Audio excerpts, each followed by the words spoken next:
একটা মাদ্রাসার ছাত্রের সাথে এমন একটা জিনের দুর্দর্শ ঘটনা ঘটে গিয়েছে যেটা দেখার পর আপনার চোখ কপালে উঠে যাবে। ভিডিওটা একটু ভালো করে লক্ষ্য করুন। দেখুন, উনি এখানে বসে পড়াশোনা করছেন, অন্যদিকে তার সামনে রাখা কিছু জিনিসপত্র কিভাবে নিজে থেকেই পড়ে যাচ্ছে। এগুলো দেখার পর তিনি কিছুই বুঝতে পারলেন না। অবাক দৃষ্টিতে চারদিকে তাকিয়ে দেখছেন আসলে এখানে কি হচ্ছে। আসলে ইনি হচ্ছেন একটা মাদ্রাসার ছাত্র। তিনি অনেক দূর থেকে এসে এখানে পড়াশোনা করছেন। মাদ্রাসায় ক্লাস করার পাশাপাশি একটা মসজিদের খাদেম হিসাবে নিয়োজিত রয়েছেন। তাকে মসজিদ কমিটির পক্ষ থেকে এই ঘরটি দেওয়া হয়েছে। আসলে এই ঘরটি একটা নির্জন জায়গায় অবস্থিত, যেখানে আশেপাশে কোনো বাড়িঘর নেই। একটু দূরেই রয়েছে একটা শ্মশান। এলাকার লোকজন সেই শ্মশানকে ঘিরে নানান রকম ভয়ানক কথা তাকে শোনানোর পরেও সে নিরুপায় হয়ে এখানেই থাকতে রাজি হয়েছেন। এর আগে তার সাথে অনেক ছোটখাটো ভয়ানক ঘটনা ঘটে গেলেও সেগুলো সে খুব স্বাভাবিকভাবেই হ্যান্ডেল করে গিয়েছেন।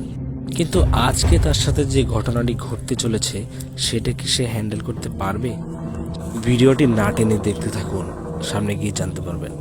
আমাদের মধ্যে একটা কথা খুবই প্রচলিত রয়েছে, আগুন থাকলে নাকি দুষ্ট জিনেরা আশেপাশে আসতে পারে না। এই কথাটা কি আসলেই সত্য নাকি মিথ্যা? আজকের এই ভিডিওটি দেখলে এই বিষয়টাও আপনাদের কাছে ক্লিয়ার হয়ে যাবে। তিনি কিন্তু এই কথাটা বিশ্বাস করে সামনে দুটো মোম জ্বালিয়েছেন, যেন জিনেরা তার আশেপাশে না আসতে পারে। একটা বিষয় আপনাদের কাছে ক্লিয়ার করে দেই, আপনাদের মনে হতে পারে এই ভাঙা ঘরে সিসি ক্যামেরা কোথা থেকে আসলো। আসলে এখানে কোনো সিসি ক্যামেরা নেই। ওনার কাছ থেকে এই সমস্ত ঘটনা শোনার পর আমরা একটা ক্যামেরা লাগিয়ে দিয়েছিলাম তার কথা সত্যতা যাচাই করার উদ্দেশ্যে। একটা বিষয় লক্ষ্য করুন, আগুন জ্বালানোর পরেও কিন্তু সামনে থাকা কলসটা নিজে থেকেই নড়াচড়া করছে।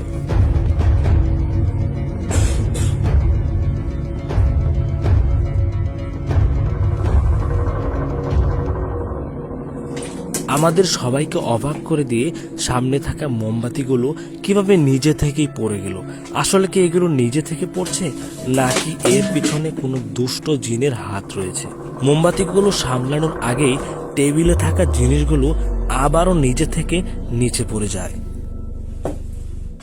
এবার কিন্তু তিনি তার ভয়কে আর আটকে রাখতে পারছে না। সেখানে থাকা একটা লাঠি দিয়ে এই দিক সেদিক ছোটাছুটি করে দেখার চেষ্টা করছে এখানে কোনো কিছু উপস্থিত রয়েছে কিনা।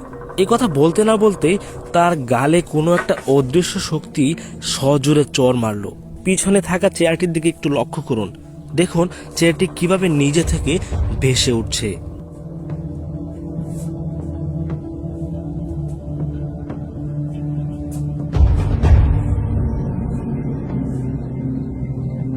এটা দেখার পর সে পুরোপুরি হতভম্ব হয়ে যায়।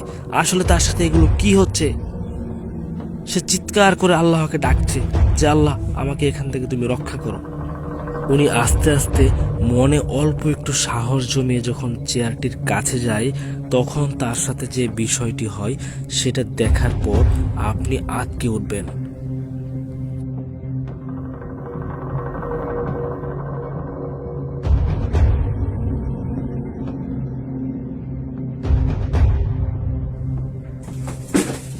চেয়ারে স্পর্শ করা মাত্রই তার গায়ে যেন 1000 ভোল্টের কারেন্টের শক লেগে যায়। সে ছিটকে পড়ে যায় পিছনের দিকে। কোনো কিছু সে বুঝে উঠতে পারছে না তার সাথে কি হয়। আদৌ কি সে এখান থেকে বেঁচে ফিরতে পারবে নাকি তার এখানেই শেষ নিঃশ্বাস ত্যাগ করতে হয়?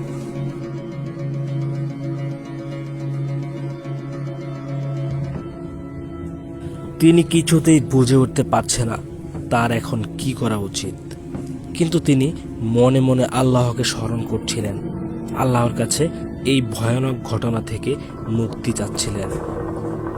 অতঃপর তিনি তার টেবিলে থাকা একটা কোরআন শরীফ হাতে নিয়ে সেখান থেকে আয়াতুল কুরসি পাঠ করতে শুরু করেন।